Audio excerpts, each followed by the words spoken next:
Hey everybody, Tim here with today's review of Doctor Who, story number 104, Destiny of the Daleks. Really liked this one. I thought it was really kind of entertaining, it was really interesting, and it is the return of Davros, which the last time I saw him, I said in that review, I was like, they killed him. Like, how does he come back? Because I knew he did come back, but I couldn't remember. And sure enough, it's a little disappointing. And to be honest with you, most of this story is kind of disappointing, but it's still enjoyable, which just kind of shows you what, like, good writing can do. Like, even if it's just bad, if it's written well, then you kind of make your way through it. So this is the beginning of season 17. The story itself is 4 episodes, and overall it's just a Dalek story. K9 has laryngitis, so he's not really in this one, mostly to do with all of the sets, because they are running nonstop throughout this whole story. So it kind of makes sense. The original actress who played Romana ended up bowing out, and so they replaced Romana. Now, Romana has never really been a great companion to me, either 1 or 2, but I like how it's the Doctor traveling with another Gallifreyan. Like, that's something we don't see very often. Like, especially in New Who. Like, he doesn't travel with aliens or anything at all. It's just humans. And so I really I like that he's traveling with a member of his own kind. That being said, again, you don't watch Doctor Who for continuity. It doesn't exist. It's not a thing. At least, especially in these early, the classic Who. And so she has decided to regenerate on her own. She's just like, I'm just gonna do it. I feel like doing something new. And so she changes to Princess Aster because she likes that form. And the Doctor's like, you can't go around copying people, which is something that we will see again. We see it at least 2 more times off the top of my head. So that's kind of interesting. And so she's like, okay, well, I'll try something new. So she looks like a blue person. She looks like almost Cleopatra. She almost looks like an Amazon. And finally, she just goes back to Astra. Now, are each of those a different regeneration? Because if you're only allowed certain amount of regenerations, did she just burn through 4 or 5 of them? Is the energy still going in her body so it doesn't really count? I'm sure people have diagnosed this to no ends, especially as they keep making up rules. Because at this point, there wasn't a set limit, so they could just kind of do it however they wanted. So, I don't know, the whole thing's kind of weird. But long story short, it's almost like Star Trek with the Klingons. Why did they go from smooth heads to rigid heads? Because they have more makeup in the 80s. They have more of a budget in the 80s than they did in the 60s. That's it. I don't need an explanation. Why did Romana go through these transformations?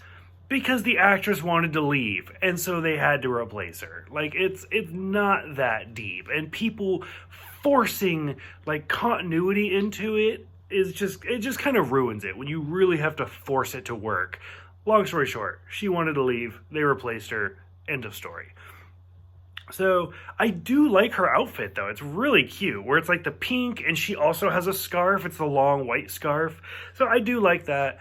The opening scene where we see the ship landing is actually really good graphics. It's really well done, just set piece. And I've said before in some of these others, I understand it's the late 70s, it's the early 80s. It's you literally cannot compare it to something today. But I mean, some of these are even rough for the standards of the time because it is a low budget BBC TV show. So you can't really compare it to anything. Some of these are just really rough graphics. But that ship landing is actually really well done. I thought that looked great. So the Doctor getting crushed by the column, I was like, I feel like Tom Baker gets shot and hit and crushed more than any other Doctor, at least so far. So that was kind of interesting. We realized there's another alien race with silver dreads, and it's kind of an interesting thing. We realized that we are on Skaro, which is super awesome. The Daleks taking Romana, they're making humans dig, but what are they digging for? I love Tom Baker's line of, oh, you're the superior race. Why don't you try to climb after us? which again, that's something we see for quite a while before the Daleks finally take flight. We find Davros, who's been dead for centuries, but no, it just turns out that he's been hibernating, and like his cells have been like doing their thing, and he basically resurrects himself. And I was like, that's a stretch, because they killed him in his first appearance. Like, he was dead. And like I just said, with the whole Romana thing, like, why did they do that? Like, the fact that they were like, you know what, we should bring him back. The whole resurrection and his cells thing, that was a little bit much for me. I wasn't a big fan of it.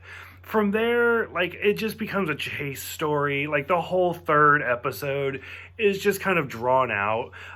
We realize that the alien race is actually a different form of robotics, and it's basically just them against the Daleks, and the Doctor teaching them like rock, paper, scissors to like show them logic and stuff. Now, I would be more interested if we saw that race again. I don't remember if we do. I don't think we do. And if we do, they did not leave a lasting impression for me. So I feel like it was kind of a waste opportunity. Freezing Davros.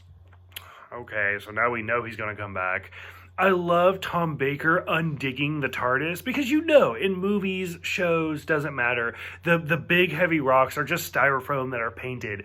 And Tom Baker's just throwing these rocks like it's nothing. And I'm just like, oh, they didn't even try to cover that up. So I liked it. I thought it was a great story. It really kind of gets me excited for season 17. I'm curious what you guys think. Let me know, and I'll see you guys next time for the City of Death.